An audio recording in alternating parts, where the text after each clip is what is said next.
What's good, Toiletarians? It's your master, Toilet Terry here, coming to you tonight from Toilet Ark, in the crevices of Cleveland, Tennessee, with Operation Let's Kill This Town with Laughter.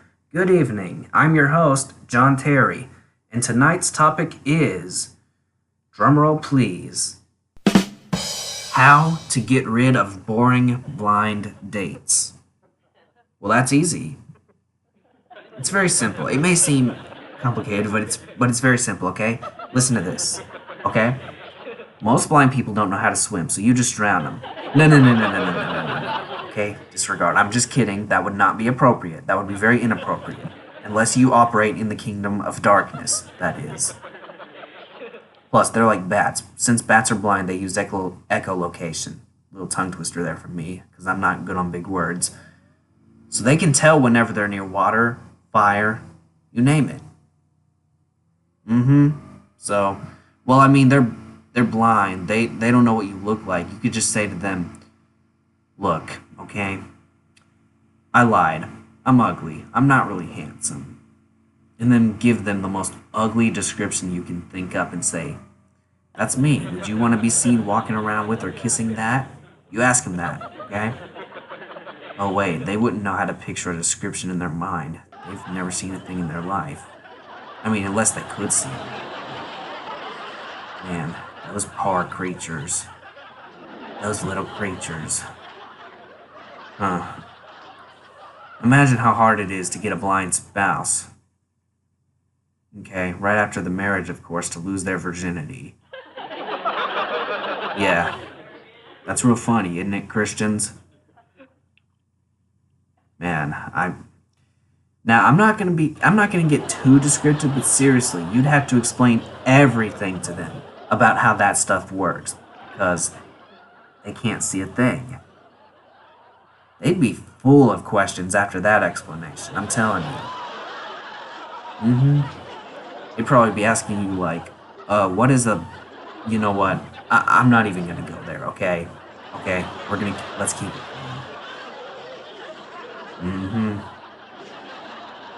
Or how about this, for the Pentecostals? Jesus healed the blind. Let's say you're anointed for laying hands on the sick, the lame, the mute, and the blind. And when a blind date... Well, here's this. Okay, rephrase. I lost my train of thought for a second. Well then, if you're anointed, a blind date is perfect for you then. You can heal them. And then you can get married, you can have kids, you can live a long, happy life together. Yeah, Pentecostals, you heard that correctly. Yeah, blind people, if you're offended by this, don't be. No, instead of being offended, go find yourself a charismatic anointed one. It's that simple.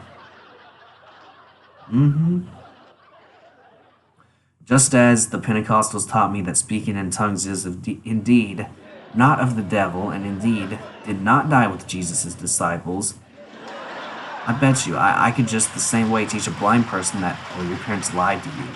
It's normal for humans to fetch tennis balls just as it's normal for dogs. Man, we could get away with making blind people look so dumb by making moves like that. We get so much on video that's worth at least $90,000 on YouTube. I'm telling y'all. Yeah, but not only is that a great way to become a sensation, but it's also a great way to lose a blind date. Because their echolocation is so good, and that combined with the ADD, I mean, come on. You could toss a tennis ball and be like, go fetch towards a well. And they would be so focused on finding the tennis ball that, man, come on. They'd go fetch, they'd fall in the well, they'd drown and die. Simple as that. Yep. Oh, here's a way to lose a blind date. Here's another way, okay? Tell he or she that you're a Pentecostal and take them to a Pentecostal church. Man, I mean, the preachers have the gifting of discernment. But they sure ain't gonna be able to discern if someone's blind unless they're told. Because it's not that they know what's up. They don't. I mean, the Holy Spirit knows all those, so when it comes time for the preacher to lay hands on the sick, they're not going to get any less aggressive on a blind person. Your blind date would then probably be like, oh God, I can't go back to that church. No. That preacher's too aggressive. Therefore, I'm not dating a Pentecostal. I'm done. But like I said, Holy Spirit knows all, so I bet it gets annoying for Pentecostal preachers who've heard their whole life. How did you know that? How did you know that? How did you know that? That's probably what your blind date would say. If the preacher pointed out you're blind, I take it you've never seen before. That's what they'd say. How did you know I was blind? And the preacher would say, well, I didn't. The Holy Spirit knew. I'm just in alignment with the Holy Spirit. And then imagine they get healed. And then they see for the first time in their life.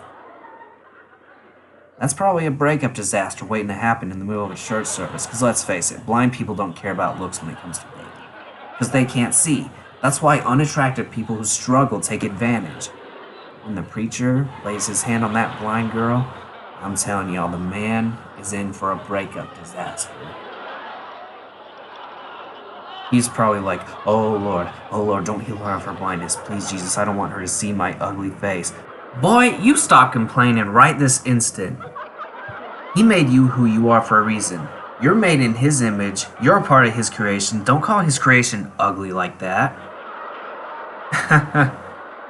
Man, I tell you, when you throw that tennis ball in the lake and then your blind date drowns and dies because of it, that's another Jesus raising the dead waiting to happen right there.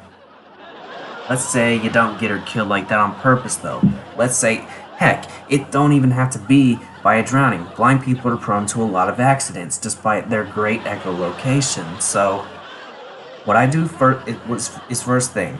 If I had a blind date and she got killed by accident, I'd carry her body to the nearest Pentecostal cathedral, and I'd be like, Preacher, I believe you have the healing power in your hands to raise my future wife from the dead right now, and then heal her of blindness, maybe.